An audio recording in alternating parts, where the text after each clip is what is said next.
Okay, so I woke up this morning and I realized that there's a lot going on in my head that I haven't really shared with anyone really. And I've had tons of opportunities, Oprah, interviews, to go on a platform and share hardships or just really anything that's going on in my mind. And I really don't think any of that is relevant to getting paid to tell your story. I feel like it's kind of silly. So I'm here honestly just to open myself to others and try to shed a light on if anyone out there has ever gone through hardships or whatever it is, just to put a light on it. And so that person doesn't feel alone, because I really know what that feels like.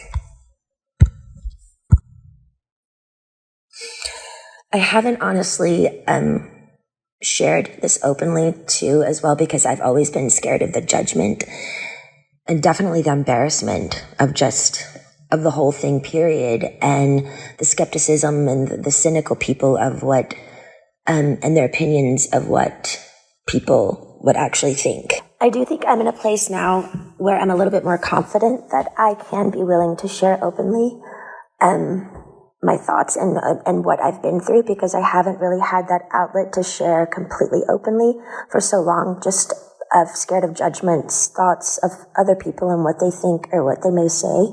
And I think it's crucial for my heart and my head to be able to speak openly about it as if anyone else would. Well, the actual conservatorship actually started, I think, 15 to 16 years ago. I was 25 when it started. I was extremely young. I remember a lot of my friends texting me and calling me, and we were extremely close, and they wanted to see me, but by what had happened, I honestly, still to this day, don't know what really I did, but the punishment of my father, I wasn't able to, see anyone or like anything. And you have to imagine none of it made sense to me. I literally spoke in a British accent to a doctor to prescribe my medication, and 3 days later, there was a swap team in my home, 3 helicopters, and I remember my mom's best friend and my 2 girlfriends. We had a sleepover the night before. They held me down on a gurner, and again, none of it made sense. Literally, the extent of my madness was playing chess with, when it was playing chase with paparazzi, which is still to this day one of the most fun things I ever did about being famous. So I don't know what was so harmful about that. But I remember my mom was sitting on the couch and she said, "We've heard people are coming here today to talk to you. We should probably go, to a hotel or something." And I never really understood what she meant. I didn't believe her. Like, is a lawyer coming here?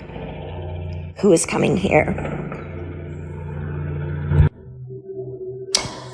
Then 4 hours later, there were over 200 paparazzi outside my house videotaping me through a window of an ambulance, holding me down on a gurner. I know now it was all premeditated. A woman introduced the idea to my dad, and my mom actually helped him follow through and made it all happen. It was all basically set up. There was no drugs in my system, no alcohol, nothing. It was pure abuse. And I haven't even really shared even half of it. I think the main thing I do remember when it started was my dad's control. He loved to control everything I did. I remember the first day he said, "I'm Britney Spears and I'm calling the shots." And I'm like, alrighty then.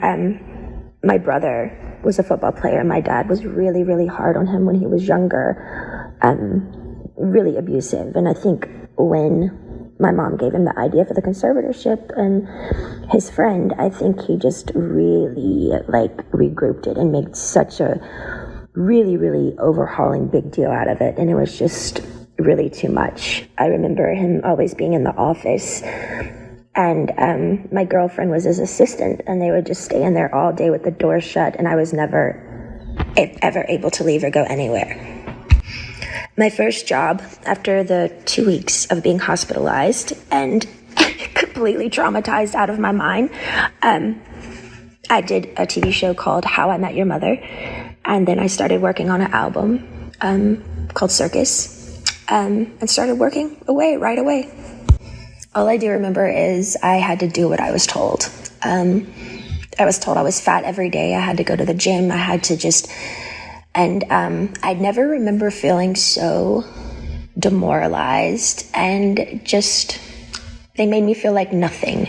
And I went along with it because I was scared. I was scared and fearful.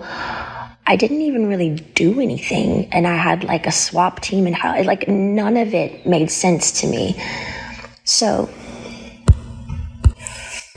since that day, I did probably 4.5 tours. I did an album circus, Femme Fatale, Britney, Jean, and Glory. And then I started doing a Vegas show in Las Vegas. And I did that for 4.5 years. I do remember working, and I got to a point where, you know, because my pride in my 30s, I have to live under my father's rules. And, you know, the dancers are playing and drinking and having fun at nights in Vegas, and I couldn't do anything. And I remember just being like, my performances, I know, were horrible. Like, I even wore wigs, and all the dancers were doing all these nice, sexy head flip turns, and I had conditioner treatment in my hair and like these little caps over my head, and just during a whole show getting conditioner treatments just with wigs on, because I was just like a robot. Honestly, I didn't give a fuck anymore, because I couldn't go where I wanted to go. I couldn't have the nannies that I wanted to have. I couldn't have cash. And it was just demoralizing. So I was kind of like in this conspiracy thing of people claiming and like treating me like a superstar, but yet they treated me like nothing. Well, for some reason, I started to get a spark back. I remember recording Glory, and for some reason, I think producing and making music, and I went to this little Spanish house, and I got the fire back in my eyes for some reason, and it was at the end of recording Glory, and my son named it, and things started kind of taking a turn because I started getting more confidence just for myself.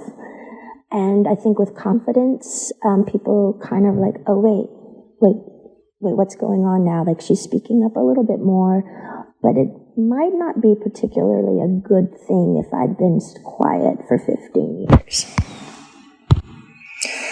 I think with confidence comes enlightenment, which makes you think better.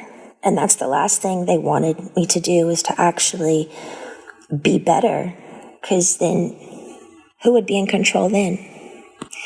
But it was really tricky because I had to just play this role that everything was okay all the time. And I had to go along with it because I knew they could hurt me. So I'm sitting here like my friends all drinking alcohol and having fun in these parties, and had no cash. I literally felt like a nun.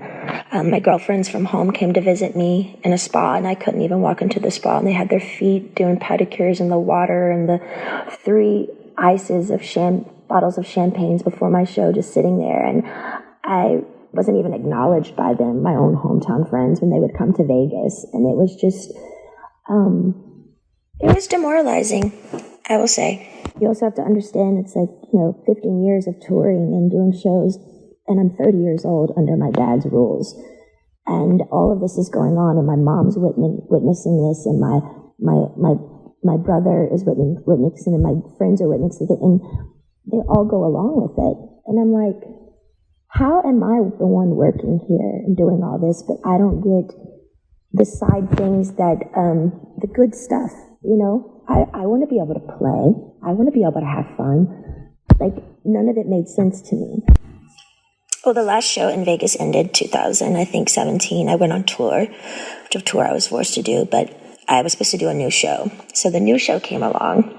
I rehearsed, I think, maybe 4 days ago. I don't really remember, but I went to one of the rehearsals, and I said no to a dance move. I was like, no, can we do that? I don't want to do this. And then I just remember everything got really weird and quiet, and all the directors and producers went in the back room and just spoke. And that was it. And I was like, well, I don't know what's going on. So we all just kind of like, what happened? And then the next day, I was told that I had to be sent away to a facility, and that I was supposed to say on my Instagram the reason why is because my dad is sick and I need treatment, which was, I I didn't want to ever go there. I remember my dad calling me on the phone and I was crying and I was like, why are you guys doing this? Like, what? And I just remember him saying, you have to listen to the doctors. The doctors are going to tell you what to do. I can't help you now. And I remember his last words were, now, you don't have to go, but if you don't go, we're going to go to court and there'll be a big trial and you're going to lose. I have way more people on my side than you. You don't even have a lawyer, so don't even think about it. So I did it. I went to the place. I was scared out of my mind. And none of it, again, made any sense of what they were doing to me. And again, I haven't wanted to share this because it's unbelievably offensive, sad, abusive. And honestly, would anybody believe me? I remember the main thing of when I was in that place that my heart felt like it was frozen, like it was stuck inside and I wanted to scream and I wanted to get out.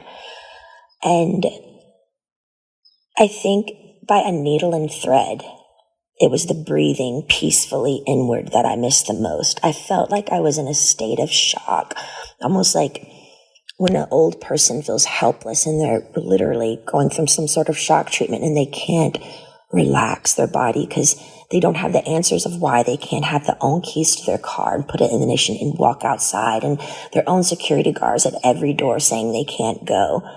Sitting down, drawing 6 galls of blood every week. Weak as hell. And then calling, and my family is in Destin at my beach house.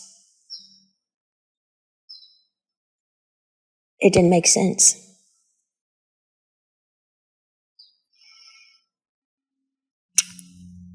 The main thing I to this day, I kind of stopped believing in God at that time because I didn't know how they could have 40 people leave my house a day and me work from 8 to 6 at night.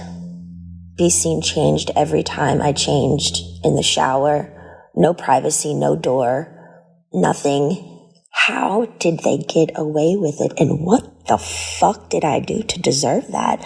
I couldn't even smoke cigarettes. People on death row can smoke cigarettes. I missed my AA meetings. Although I was kind of forced to go to AA, and I'm not even an alcoholic, I actually enjoyed it because I thought the people were brilliant. They shared their stories just to share their story, and in a circle of women and men who just are trying to be better people and trying to touch other people. I missed my AA meetings. I couldn't go in. I couldn't have the keys to my car, no cash, no cigarettes, no door for privacy. It changed me, watched me change naked every day. I did work 7 days a week. No weekends were off. They monitored what I ate. From 8 to 6, I work. Sometimes at 9 o'clock, I'd be able to watch a movie. Finally, the owner of the whole facility that I was always texting to try to be able to go somewhere, just get out of the house, that place somehow. He had to let me go because the Free Britney campaign came out. With all the pink t-shirts. I saw it on a lot of the morning shows, and people by word of mouth, and I think just by my fans knowing by heart that something was up. I remember one of the guys were on an interview on the street, and he said, you know what, I could be totally wrong, and if I'm wrong, I'll be really, really embarrassed, and I'll just go have a drink somewhere. He said, but I do feel like they're doing something to her right now, and I'm not surely what it is, but that's what my heart says.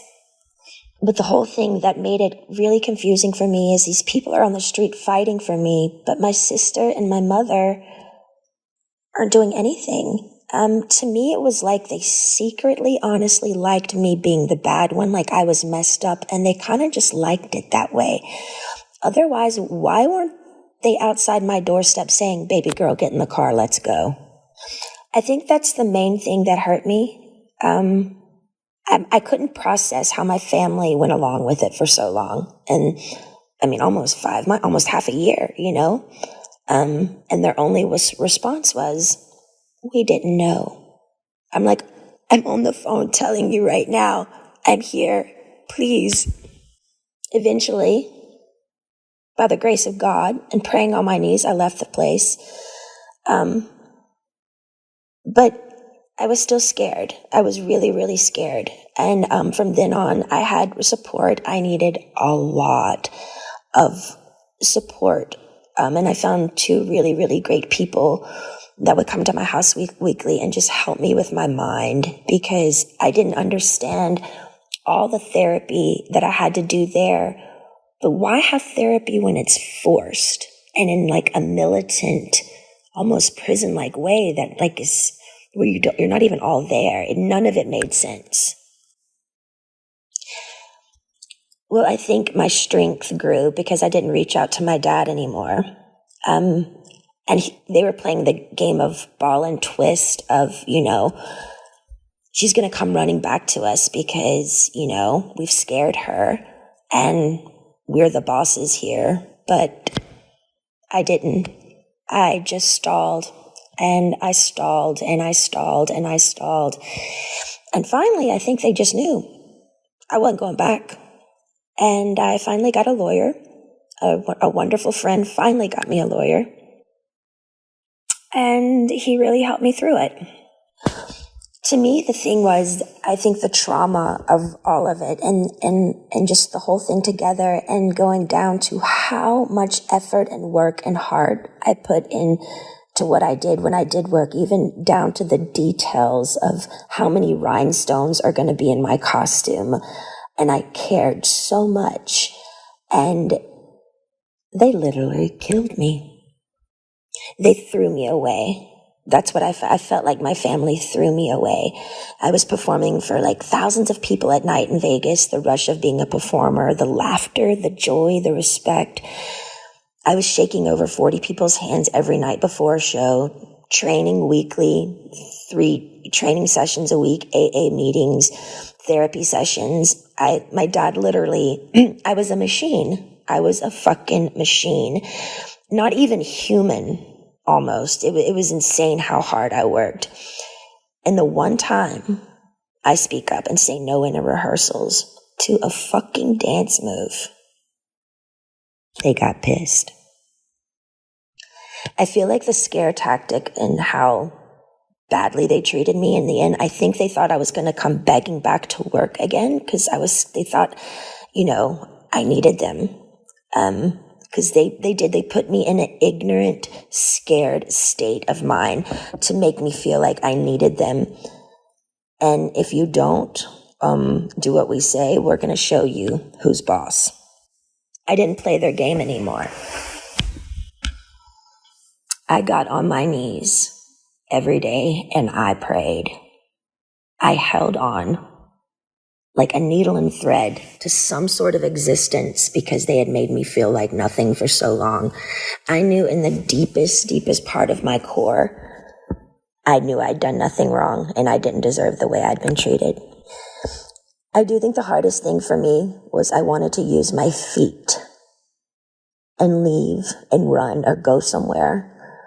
I had to be placed in a chair from like 8 to 6 every day.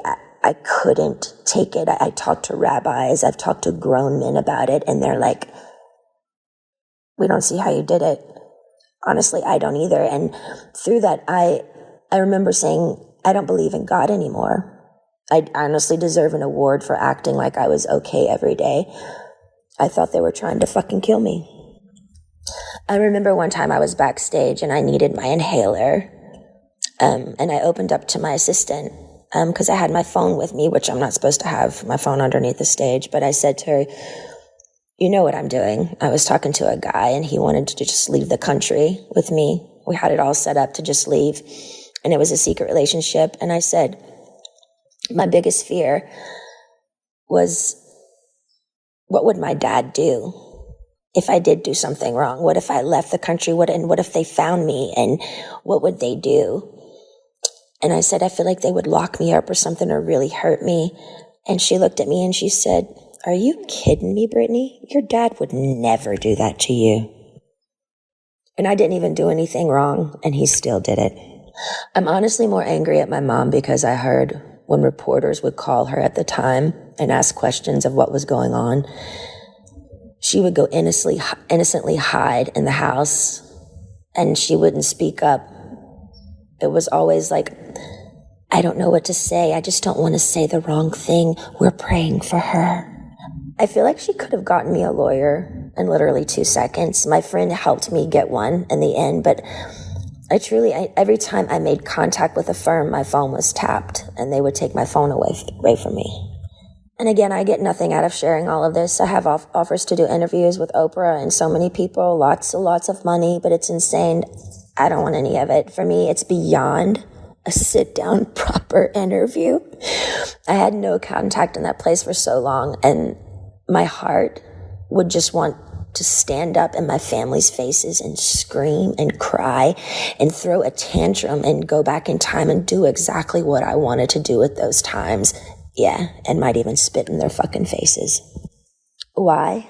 Because the pain my family gave me, sitting me there all day and not being able to use my feet, as they watch their grandchildren run bases to base in a family neighborhood, as if I'm dead or I don't exist, honestly makes me look up and say, how the fuck did they get away with it? How is there a God? Is there a God? Giving 8 galls of blood weekly, not being able to stand up. I was so weak. And my family's at my beach house. I was scared, broken. I'm sharing this because I want people to know I'm only human. I do feel victimized after these experiences. And how can I mend this if I don't talk about it? I have an amazing song right now with one of the most brilliant men of our time. And I'm so grateful.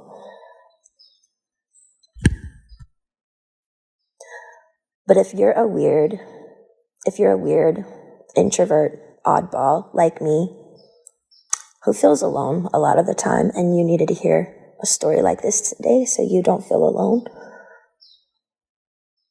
know this, my life has been far from easy and you're not alone.